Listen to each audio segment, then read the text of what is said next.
Welcome back, 11:54. Happy Friday, happy Zoo Day. Today we're taking you out live to the San Diego Zoo to introduce you to not one, but two different species of rattlesnakes. Yeah, we have Marco joining us here. Marco, we know you always tell us the positive side, why every creature is important to this planet. So rattlesnakes, those are a tough one. Tell us why we should appreciate them. I know.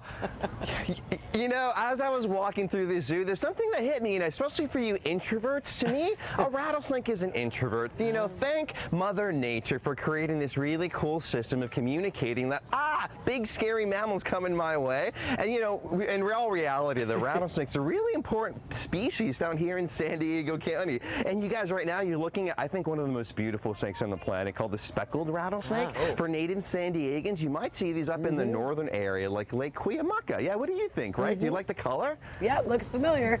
Love that, yes. You know, we were recently, the Padres were recently beaten by the Diamondbacks. That was bad news, but the other Diamondbacks that you're talking about, that's good news, right? There's positives to these Diamondbacks.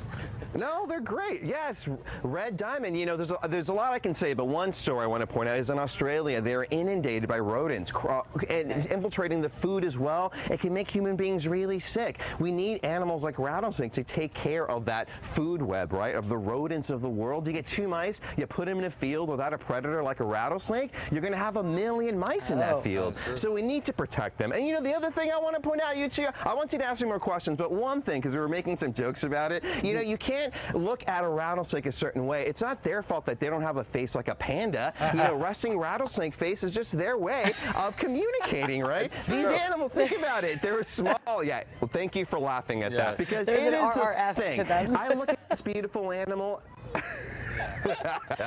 That's the thing, right? They're giving off their own way of communicating. Every animal communicates. We just have to learn how to listen. And it's summer here at San Diego, right? So just be respectful when you're going out on those hikes out there. And they have a really good way of warning you if you're getting too close and you're scaring them. And that's that beautiful rattle there, right? And Marco, the problem is a lot of times you're walking and you don't know there's one there, and then you hear the rattle. My first instinct would be to run as fast as I can away from what them. should we do?